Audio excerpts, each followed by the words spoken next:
Imagina só poder decidir hoje quem vai cuidar da sua vida, das suas finanças, caso no futuro você já não consiga mais fazer isso. Uhum. Não seria, assim, uma forma de garantir que a sua vontade vai ser respeitada, aconteça o que acontecer? Com certeza. Parece algo fundamental, mas que por muito tempo não teve um caminho claro. Hoje, isso já é uma realidade no Brasil e o instrumento que permite isso chama-se autocuratela. Exatamente. E as fontes que a gente tem em mãos mostram que isso é mais do que só um documento novo, sabe? É uma verdadeira mudança de mentalidade no direito civil brasileiro. Como assim? A gente está saindo de um modelo onde o Estado intervinha para proteger uma pessoa que já estava vulnerável, uma proteção, digamos, reativa, Certo? para um modelo onde a própria pessoa planeia a sua proteção. Ela garante a sua autonomia para o futuro.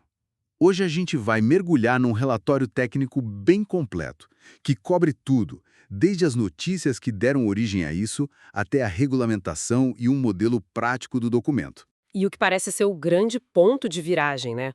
O que realmente deu dentes a este instrumento foi uma norma recente do Conselho Nacional de Justiça, o provimento número 206, de outubro de 2025. Exato. É como se essa norma tivesse pegado numa declaração de intenções e a transformado num documento com força nacional que um juiz não pode simplesmente ignorar. Precisamente. Vamos então perceber o que é, como funciona e qual o impacto real da autocuratela. Ok, vamos desconstruir isto. No fundo, de forma bem simples, autocuratela é eu, hoje, com a minha cabeça a funcionar perfeitamente, a dizer, olha, se um dia eu não puder mais tomar as minhas próprias decisões, eu quero que esta pessoa aqui, e não outra, seja o meu curador. É isso? Um planeamento ativo? É precisamente isso. É um ato de planeamento e, acima de tudo, de confiança. E é importante a gente entender de onde isto vem. Não surgiu do nada. Certo. A base para esta ideia é algo muito fundamental, que está na nossa Constituição: o respeito pela dignidade e pela autonomia de cada um.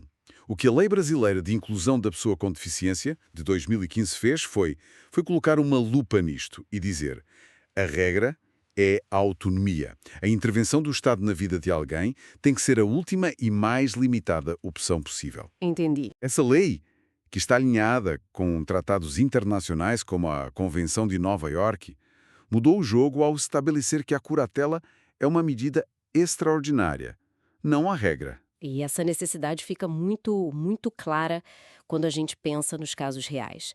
As fontes descrevem a autocuratela como uma poderosa blindagem protetiva, e eu acho que o motivo são aquelas disputas familiares terríveis, né? Sem dúvida. A gente leu relatos de pessoas que foram interditadas e depois passaram décadas a lutar na justiça contra os próprios filhos, questionando se o interesse era realmente cuidar ou só controlar o patrimônio. É uma situação devastadora, perder o controle da própria vida para a própria família. É terrível. E essas disputas podem ser extremamente destrutivas. Imagine um cenário: um pai idoso, com um patrimônio considerável, e dois filhos que não se falam. Uhum. Se ele adoece, começa uma verdadeira guerra judicial para ver quem vai ser o curador, com acusações de parte a parte. No meio disto tudo, a vontade e o bem-estar do pai ficam em segundo plano. É a judicialização do afeto, como as fontes bem mencionam. Exato, e aí que entra a autocuratela, então. Ela permite que essa pessoa diga, olha, não quero que seja nem o filho A, nem o filho B, quero que seja a minha sobrinha, que sempre cuidou de mim, ou sei lá, um amigo de longa data em quem confio cegamente. Ela fura a fila da ordem legal de preferência. Exatamente, fura a fila. A lei, o Código Civil, estabelece uma ordem. Primeiro o cônjuge, depois os pais, depois os descendentes. Certo. A autocuratela permite que a pessoa ignore completamente essa ordem e escolha alguém da sua absoluta confiança, que pode ou não ser um familiar. É o exercício máximo da autonomia, a planear para um momento de vulnerabilidade e a tentar, precisamente, evitar essa guerra familiar. Certo. Mas aí surgem outras dúvidas, porque existem outros instrumentos com nomes parecidos. As fontes trazem uma distinção muito clara que é bom a gente esclarecer. Fala-se em diretivas antecipadas de vontade e mandato preventivo. Qual a diferença? Essa distinção é crucial para não haver confusão. Vamos lá. Ok. Primeiro, temos a autocuratela, que é o nosso foco. Ela serve para nomear um curador para cuidar dos aspectos patrimoniais e negociais da vida, caso a pessoa seja judicialmente considerada incapaz. Uhum. Depois, temos as diretivas antecipadas de vontade, as DAVs, que muita gente conhece como testamento vital. Sim. Usa se estiver em fase terminal ou inconsciente. O foco é a autonomia sobre o próprio corpo e os cuidados médicos. Ok. Então, a autocuratela é sobre dinheiro e vida civil, DAV é sobre saúde e fim de vida, e o mandato preventivo, que me parece o mais confuso. Parece uma procuração normal. É quase isso. O mandato preventivo é, na sua essência, uma procuração que a pessoa dá a alguém para gerir o seu património. A diferença fundamental e que gera toda a confusão é esta. O mandato perde a validade no exato momento em que a pessoa é interditada judicialmente. A partir do momento em que o juiz nomeia um curador, a procuração morre.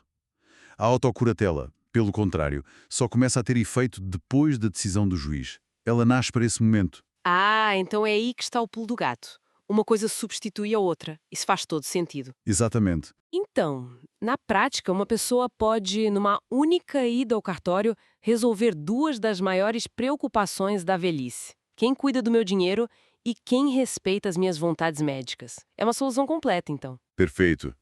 A grande recomendação prática das fontes é precisamente essa: integrar a autocuratela e as diretivas antecipadas de vontade na mesma escritura pública. Entendi. Assim, a pessoa faz um planejamento 360 graus da sua vida futura, cobrindo tanto a gestão patrimonial como as orientações de saúde. É a máxima expressão de um envelhecimento planejado e autônomo. De que adianta eu fazer um documento desses em São Paulo se daqui a 30 anos o processo de interdição correr noutro estado?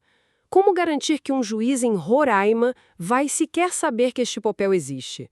Parece uma falha gigantesca no sistema. Essa era, de fato, a grande fragilidade do sistema até pouco tempo atrás. E é aqui que entra a peça-chave que você mencionou no início, o provimento número 206 do CNJ. Certo? Ele criou um mecanismo simples, mas transformador. A norma alterou o Código Nacional de Normas dos Cartórios e estabeleceu uma regra. Antes de decidir sobre qualquer processo de interdição, o juiz é obrigado a consultar uma base de dados nacional chamada Central Eletrônica Notarial de Serviços Compartilhados, a SENSEC. E essa SENSEC é como se fosse um Serasa dos atos de vontade, então. Um lugar onde ficam registrados todos esses documentos. É uma ótima analogia. É isso mesmo. A SENSEC já existia para outros atos, como testamentos e procurações. O que o provimento fez foi incluir explicitamente a autocuratela e as DAVs neste sistema. E a consequência prática É disso? gigantesca. Aquela escritura que a pessoa fez no interior do Acre fica registrada eletronicamente. E o juiz em Roraima, ao consultar a SENSEC pelo CPF da pessoa, vai receber um alerta. Atenção! Existe uma escritura de autocuratela para esta pessoa, feita no cartório X, na data Y. A vontade da pessoa deixa de se poder perder numa gaveta. Isso muda todo. Resolve um problema de logística e de segurança jurídica que era imenso. Mas e a privacidade? Os meus desejos sobre saúde, as minhas escolhas de quem vai cuidar do meu dinheiro. Tudo isso fica num sistema aberto para qualquer juiz ver? Não, e aí está outra parte inteligente da norma. O sigilo mitigado. O sistema na SENSEC informa apenas a existência e a localização do documento. Ah, bom. O conteúdo completo da escritura, com todos os detalhes sensíveis sobre patrimônio e saúde, permanece sigiloso. Ele só pode ser acessido de duas formas: ou pelo próprio declarante, enquanto ele estiver capaz, ou através de uma ordem judicial específica dentro do processo de interdição. Entendi. Isso garante a privacidade e incentiva as pessoas a usarem o instrumento, pois sabem que os seus assuntos mais íntimos estão protegidos.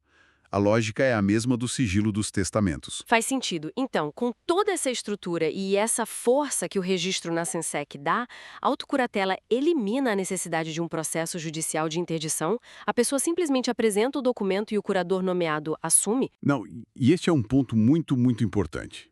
O processo judicial de interdição continua a ser necessário. É uma garantia para a própria pessoa. Certo. O Ministério Público participa obrigatoriamente, atuando como um fiscal da lei para se certificar de que os interesses da pessoa vulnerável estão a ser protegidos. O que a autocuratela faz é mudar o ponto de partida do juiz. Como assim? Na prática, isso inverte o jogo. Sem a autocuratela, o juiz olha para o Código Civil e segue a ordem de parentes. Com a autocuratela, a análise dele parte da vontade que a pessoa expressou quando estava lúcida. Uhum. A presunção é de que a escolha da própria pessoa é a que melhor atende ao seu interesse. Quem for contra essa escolha é que tem que provar com argumentos muito fortes por que ela não deve ser seguida. O ônus da prova muda de lado. Mas isso me parece criar uma situação delicada. E se a família discordar? Imagine que a pessoa nomeou um amigo, mas os filhos acham que ele é um aproveitador. O que prevalece? A vontade expressa anos atrás ou a preocupação presente da família? Essa é a pergunta de $1 milhão. E a lei tenta equilibrar isso.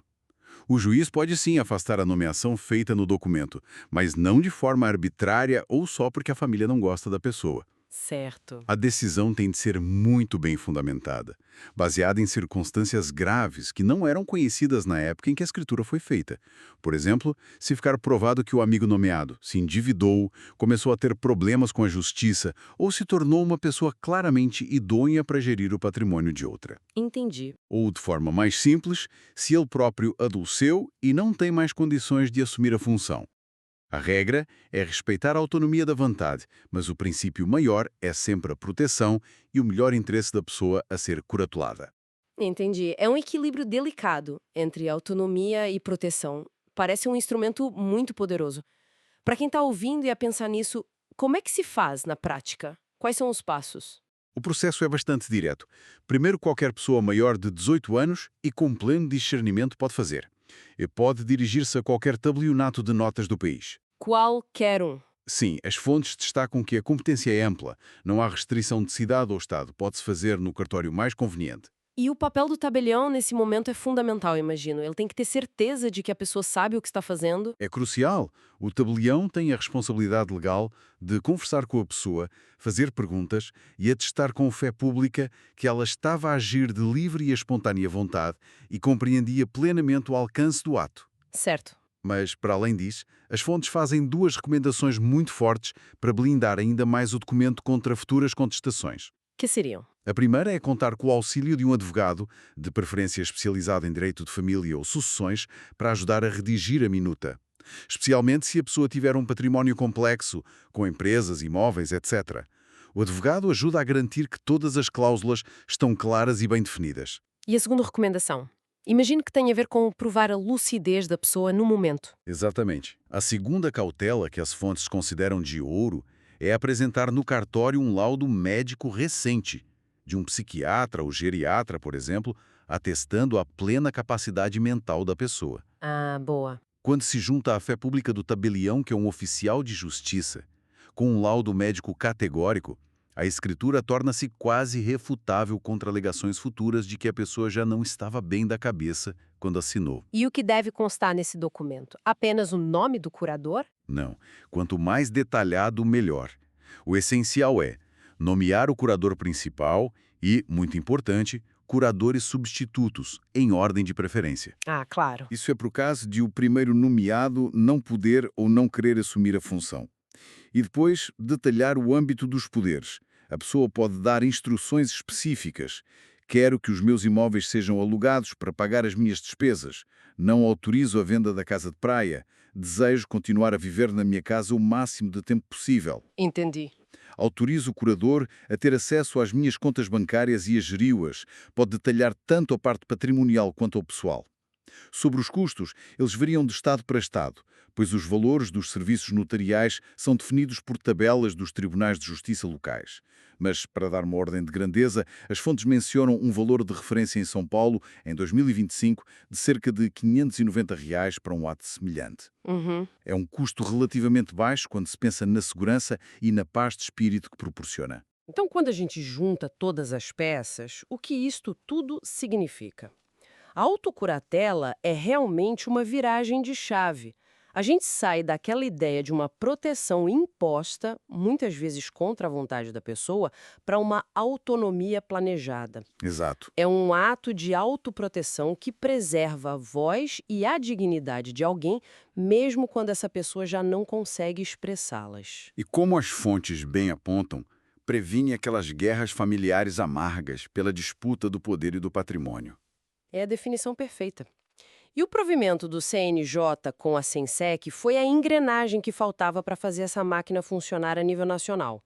Ele conectou a ponta da manifestação de vontade, feita no cartório, com a ponta da decisão judicial, garantindo que uma não se perca da outra. Certo. Transformou um ato de vontade privado numa ferramenta com segurança jurídica e eficácia em todo o Brasil. Já vimos como a autocuratela permite definir quem gera o nosso património e a nossa saúde.